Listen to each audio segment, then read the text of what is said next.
everybody, welcome back to the channel. I'm your host, Brian, and today we'll be doing a first impressions of The Last Aurora. I'm going to show you how the game works on the table, I think twice. I think I'm going to kind of show you in two different steps because I kind of want to highlight the board once and then the player board area the second time. And then I'll come back here, I'll tell you what I think about it. So what you're seeing here is the neoprene mat that came with the Kickstarter version. You may have this if you got that, or you may be able to get it from retail. It features places where the different cards go, and it's just a really good way to kind of see how everything can kind of be outlaid. So I'm going to talk about the game using this mat a little bit first and talk about some of the actions of the game and the phases of the game. And then I'm going to pull it up and put down the hardboard, because that'll give me a little more room, and then I can show you the player board at the same time and kind of go over some of that stuff. In general though, here, this is the central part of the board. This is a very heavily thematic game. So in this game, players have these pretty cool little vehicles, these jeeps, and they're trying to reach the ship, the Last Aurora, which is an icebreaker ship.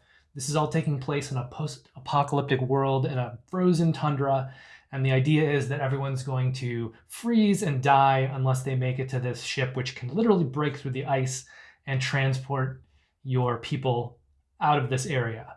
And you can see there's a path here. It's a little harder to see on the neoprene board, but there's a path here that winds all around. So this is the path you're going to be taking to try to catch the ship. If you land on any of these tiles, which are randomly distributed, you'll get either the benefit or the detriment on the tiles. And each round, the ship is going to move a little further away. And then at the end of 6 rounds, if players haven't reached it, the game's going to end anyway. This is a little track that is used for both exploration, moving in this direction, so it's turn order. And then later in the round, when you get to move and you get to engage with enemies, you can see the arrow goes here. So turn order goes that way for exploration and that way for movement and dealing with enemies. And again, in the Kickstarter version, you're going to have these cool little trucks.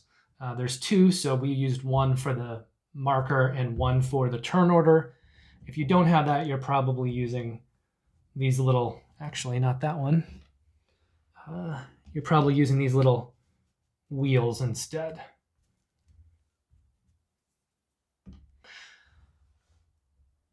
Now in general,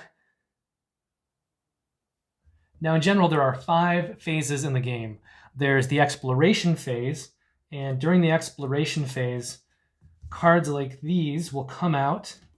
You'll have 5 of them. Now in general, there are 5 phases in the game. There's the exploration phase, and during the exploration phase, cards like these will come out. You'll have 5 of them at any one time. This is kind of a market. And you always start with these 2 starting cards, which are rusty containers, which give you more space to store things. And whenever you have something that comes out like this with a location with items on it, you're going to place the actual items on here. If you have just the basic version, I think everything is just cubes. But if you have the Kickstarter version, you get these cool little plastic pieces, which definitely improve the game because it is very thematic. And also in the Kickstarter version, you'll get these little minis for your people. Again, I think in the retail version, they're just cubes. So I would say if you have the ability to go with these deluxe items, do it. It really does make a thematic game feel even more thematic. But anyway, these will come out, and then players will take turns using workers, which look like this, and I'll show these a little bit more in the second half of this part when I bring the player board up.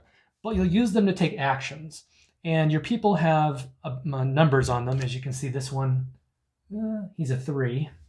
He's the leader. He's the most powerful of my clan. This one is a 1, so not as powerful. But you'll use the numbers on those characters to see if they can go, to any of these spaces. So for instance, my 1 can only go to this location, whereas my leader can go to any of them. Here's the number that kind of determines if you can go there. You can always increase their ability to go someplace by spending food. I guess thematically the idea is that you're feeding them so they have more stamina, they can do more stuff.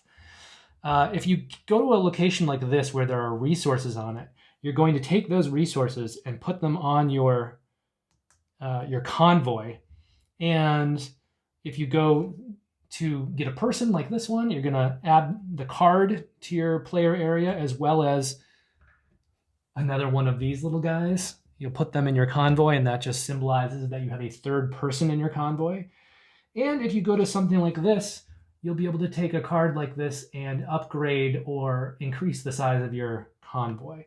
So the whole idea is that you're trying to get over here to this ship, and you're going to need these gasoline resources to do that, because it's going to increase your movement. But you're also trying to get a convoy that has an increased fuel gauge, and you're also trying to build out your convoy so that you can hold more stuff, including people. And the more people you have, the more exploration actions that you can do. So you're building up this engine as you go. But definitely the most important part of that engine is reaching that ship. That is job 1.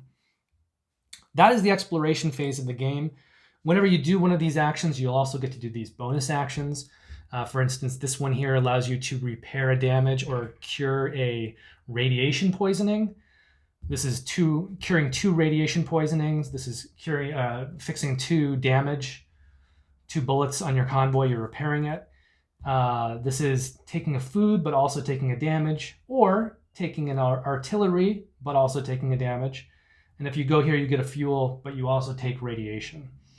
It definitely creates a tight puzzle where you're trying to build out the size of everything so that you have enough room for your people and your resources. But you're also trying to keep it a very kind of efficient engine. Now that's the exploration phase. After that, you're going to rest. And some of these phases I'm going to go over more once I bring the player board forwards, because you'll be able to see that and things will make more sense. But other aspects of it work better seeing this board. So the rest phase is the second phase. Then you'll do movement. And when you're doing movement, you'll get to move these vehicles a certain number of spaces depending on, for instance, this is the starting convoy here. So when he moves, for each gas, he'll be able to do 2 movement. And then you can go additional movement points by spending more gas. You'll also have a card like this to start the game. And as long as this person is in the active area, you'll get an additional movement. If you're really far behind, I think it's more than 6 spaces behind the leading player, you'll get another additional movement. But you're always looking for ways in this game to increase your movement and to get more gas. So you'll move, players will move.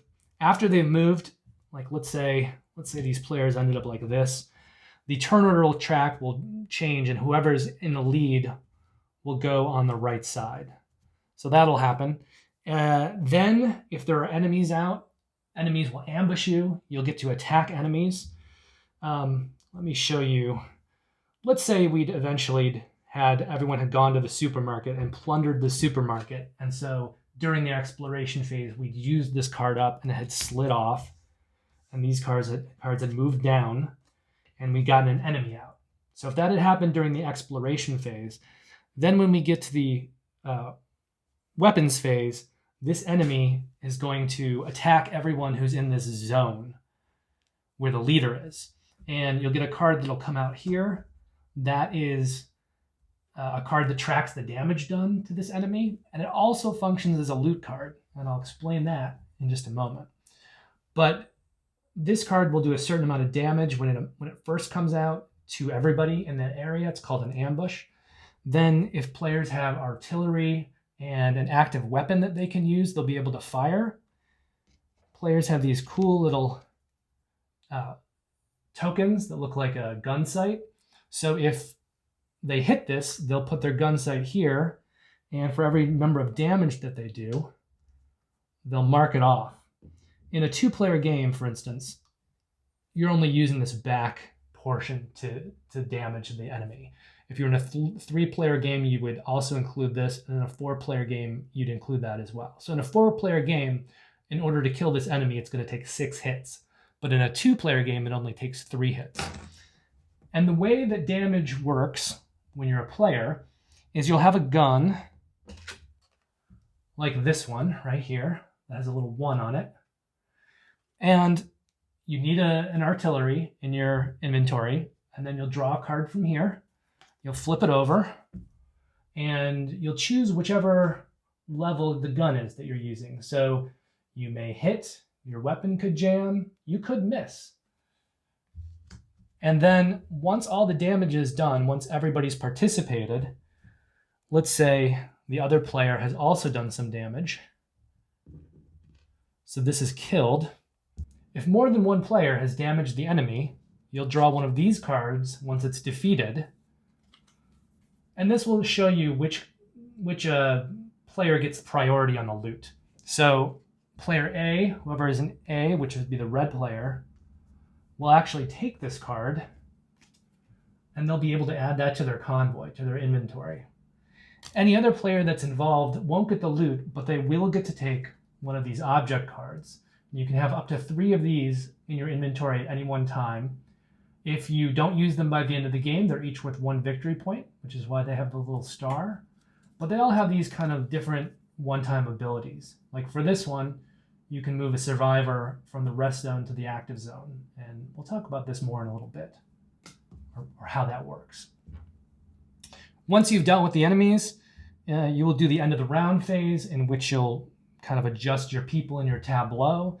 And then this ship will move 1 more space further away, making it a little more difficult to get to it. So the game's kind of a race. It's also definitely a tableau builder. You're dealing with resource management and this little puzzle of trying to get everything in your player area. Okay, so I've given you an overview using this board. Now I'm going to get rid of it, and I'm going to bring the player board up here, and I'm going to show you some other things. So let's peel this away for the moment.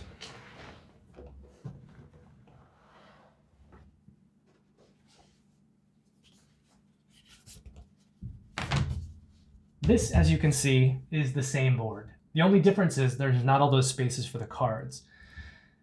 So you would just put the cards underneath here, and the other ones you could kind of slot in wherever you wanted to.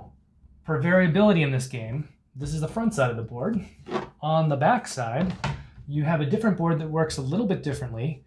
The kind of bonus rewards when you go to any area to take actions, they're different. And you've got these weird little spots here for an avalanche tile that will come out. That's not on the first side of the board. And obviously the entire map is a little bit different. And if you got Project Athena, which was the expansion, you're going to have a third board. And again, it's got different bonus actions when you take any of those cards. It's also a very different board. This one has these turrets set up, and there's an alert table here that kind of charts how these turrets work and how they attack. But there's 3 boards if you've got the Project Athena expansion, which will give you some variability. I'm going to talk more about variability in just a second, but first let's kind of go over this again with the player board. So let's flip this back to the first side here. Okay, so everything is set back up using the smaller board, and this is the board that you're probably normally playing with if you don't have that neoprene mat. I've kind of cheated a little bit and put the cards up here rather than down below the board, just so that I can get the whole player area in, because I want to talk about this as well, and I want you to be able to see this. So as I said before, in the very top of the game, you're going to do the exploration phase, which is going to have players taking turns using their people to go out and explore different areas. And that's all dependent on the number of the person. So for instance, I think I said this, the person who's 1 could only go here, although you can increase their power for every food that you spend. And so this person with 1 food could go to any of the 2s. And you've got a leader here who's got a 3, so he can normally go to this area, which is only for 3s. But you would take turns doing this, and let's say, well, the other thing I want to show you is that you will have these cool little minis, and you'll place them in your starting truck to indicate that those spaces are taken by people. You'll also start with 1 food 1 fuel, and 1 ammunition. And you need this ammunition if you ever want to use this gun. But this is the starting players tableau. They've got 2 people, they're 2 starting people. The reason that this is colored like it is because it's the starting cards. Every faction has the same cards essentially. The art's different, but they always start with a leader who's 3, a co-pilot who's 1, and 2 identical cards here for their convoy, their vehicle that's in the lead, and something that they're towing. And for instance, for this card, as it says here, he has room for the card that's towing it, and then he has room for up to 2 trailers. Right now I have 1 trailer, but with this guy driving, I could have 1 other card there. So, on my turn, I'm going to use a worker. Let's say I use this co-pilot. Let's say I spend my food to increase her to a 2, and then she goes to this location. She might take the food and the fuel, and I might put them in here on my truck. Normally, once you use a character here to go somewhere, they're going to go into the exhausted zone because what they've done is exhausting. The way to get them down to the rest zone is to spend a food. So I could spend another food here, and then instead of being exhausted, she's rested. And then I would get to do the bonus action here, which is 2 repairs, but I don't have any bullet damage, so I don't need that. And then let's say someone else did something, the other player, maybe they went here, they took this, which means this card will cycle out. These cards will move down, and we'll fill in this spot with a next card. And let's say these villains, these evil enemy forces came out, the werewolves. Now, whenever you have a card here on the board, that means that they're going to ambush everyone during the fire weapons phase. So just be aware that if an enemy is out here, this enemy will attack this round. So you'll go through the exploration phase, you'll take turns. At the end of this, you'll have these characters in some combination of your exhausted zone and your rest zone. Then you will rest, so every character kind of rotates. So any of my characters from my rest zone would come over to my active zone for the next round, and any characters that are here in the exhausted zone would move down here. I'm just using this as an example. I think you saw when I took the turn, I actually spent a food to put this person down here. If I hadn't, though, they would stay here in this exhausted zone, and then when you do the rest, they would move down there. That's not great because you want to be able to use all of these people the next turn. Also, if there's nowhere good to go, nowhere that you really can go, you can always just take a player when they're doing the actions in the exploration phase and just rest with them. And then for whatever value that character is, you'll be able to fix that many bullet holes. The idea is that you didn't send them out to a location, so they're not exhausted. They just kind of stayed behind and did less exhausting work, just kind of fixing up the convoy. But you can always get cards like this to replace this, maybe better. You can always get cards over here and put them on and get more spaces. And then as you get later and later in the game, kind of better cards with more powerful weapons or more space to hold things comes out. And if you upgrade this card with better cards here, maybe your convoy can be longer. Anyway, after you rest, let's say that they were both here, you would do that movement phase that we talked about earlier on this board. And then after that, you'd go into the fire of weapons phase. Cards like this would come out. They usually have an ambush ability, and they're going to do that the very first time they come out. So they're just going to damage everybody in that zone. And so they'll all take a bullet in the top layer, if they have a top layer, which I don't at this time. And then, this card would come out we talked about before, which is kind of both shows how you would need to damage this. And once it's done, whoever has the most damage and the priority would take that card as loot. So for instance, this card is an armored baggage rack, and it holds 2 spaces here for things. And if this is not damaged at the end of the game, you're going to get an extra point, and then you would just place it on your convoy, and all of a sudden you've got more space. So that's how that works. Also, whenever you do damage on an enemy, you're going to increase this little track. It's called the fame track. Wherever you are at the end of the game will give you points. If you end up going down here for some reason, you will lose a point at the end of the game. And like some games do, if you're in this space right here and you would go up, you're going to get to repair a bullet. If you're way down here and you go down again, you're going to take a bullet. But this is kind of a fame tracker. You can also hold up to 3 of these object cards. I think I showed you these before. They do various things. You can have up to 3 of these at any one time, and you can just play them during different phases to do different sorts of things. This one allows you to ignore a radiation. This one allows you to gain a movement during the movement phase. And this one allows you to move a survivor from the rest zone to the active zone, which, if you didn't have food to spend to kind of advance them, this might help. So if you use these cards during the game, it's super helpful. If you don't, you get victory points at the end, but you can only ever have 3 of those. So this, in essence, is the game. You saw how there are 3 different boards if you got the expansion. The map only has the one board, the main board, the first board. The only real negative here is that there is one set of enemies. There are 6 enemy cards that will come out during the game, and there are 6 of these kind of loot cards, and that's it. And I think that's a little bit, I would have liked more loot cards, more variability. But if you got the Kickstarter, you are going to have this mutant set of cards, and this has a whole other set of enemies. So if you're playing with these, you would replace these wolf cards in the deck with these, and you would also replace the loot cards with these loot cards. So that does give you some variability. Essentially, you'd have 3 different maps, and you'd have 2 sets of enemies and 2 sets of loot.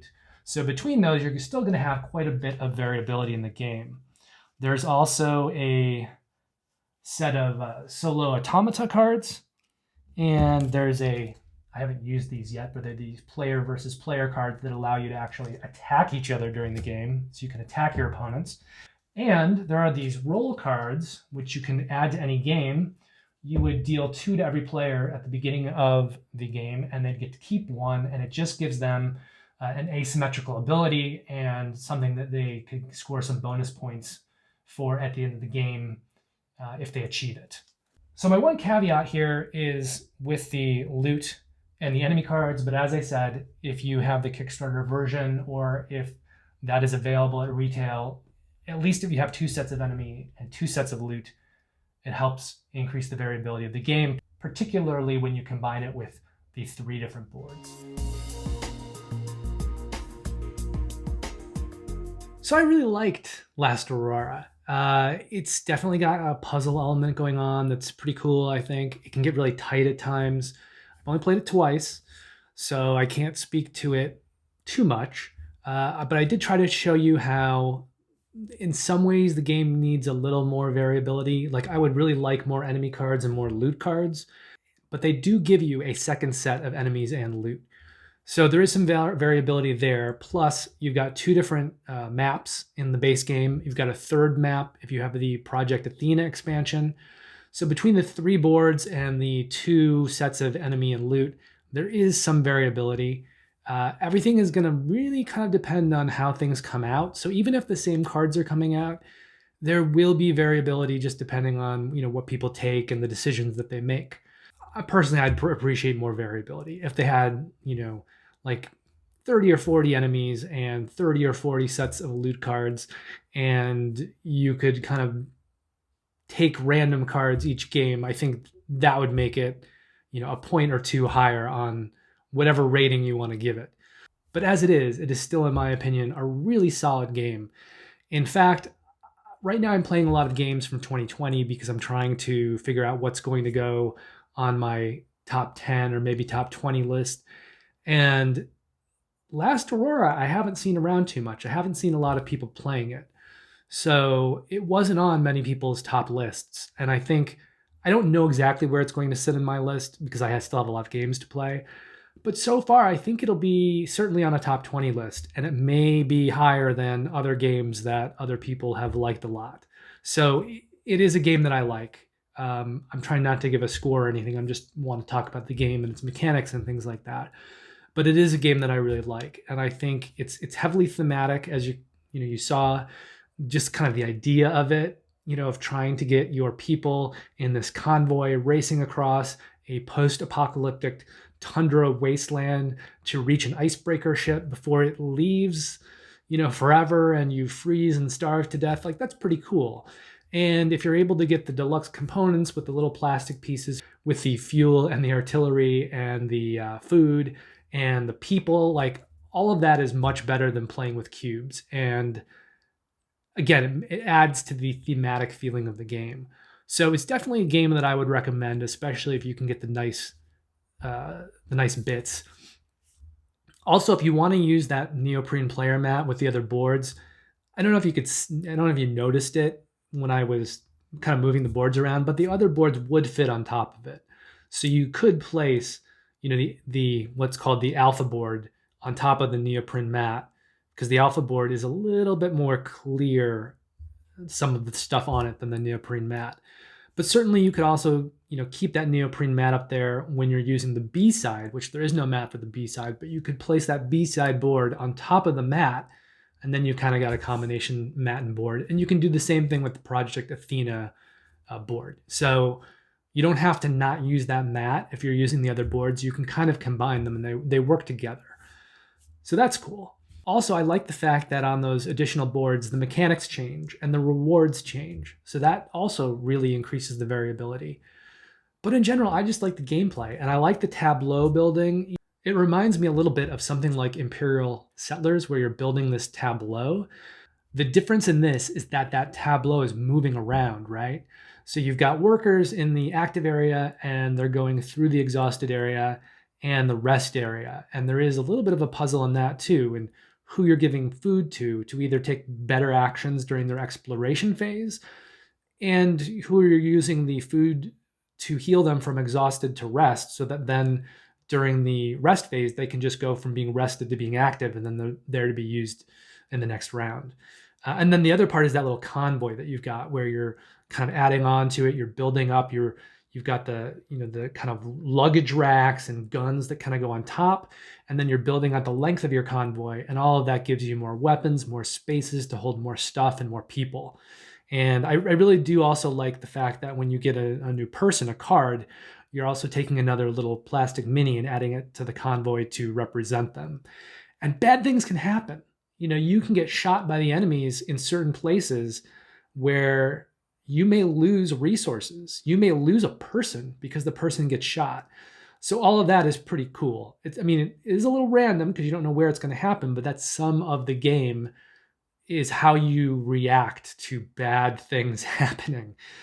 So if you're someone who doesn't like any luck at all, this may not be the game for you, but I feel like the luck is compensated by what you're doing in the game, and it's card randomness too, as opposed to dice randomness. Because you're not using dice, you're not going to be rolling ones forever, right? There's a certain amount of randomness built into the cards, but that is built into the cards. It's not going to change. It's not like just rolling dice over and over and over and being on a bad track with ones. So definitely, if you like thematic games, this is going to increase your like of this game. If you dislike randomness, you probably won't like this game quite as much either. But I really, really like it. I think it's a really good game. It's a really solid game. I think it comes in around a medium heavy, so it's not brain crushingly difficult. But it's got some choices to be made, and there can be some sticky situations. I've played it twice now, fully. I've played a couple other games that we stopped partway through because things happened and we kind of had to leave the game. There was one game, I think, where we started and we didn't finish, where some things happened to me that were pretty bad within the first round or two, and I don't think I would have ever been able to catch up. So there is that element in the game. Maybe I'm wrong. Maybe if we'd continued playing, I could have had some good things happen that could have counterbalanced. But it seemed like I probably wouldn't have been able to catch up for the rest of the game. So just know that may be baked into the game as well. I won't really know for certain until I have more plays. But it seems like there is a possibility that could happen in this game. That said, I still think it's a really fun game. It's a game that I would like to play again. And I think between the different maps, and the other enemies you can throw in, and the solo mode. I think there's a lot more gameplay to be had for me in this, and I'm looking forward to exploring it more. So if you would like a full review of the game, perhaps later after I've played it a few more times, let me know in the comments. Also, if you're new to the channel, please remember to like and subscribe. And if you want to be notified whenever I make videos in the future, you can also hit that alarm bell. So yeah, for me, it's a keeper. I don't know if I'll keep it forever. Eventually, I could get my fill of the game and sell it off. But for now, it's going to stay in my collection, and it's something that I look forward to playing again.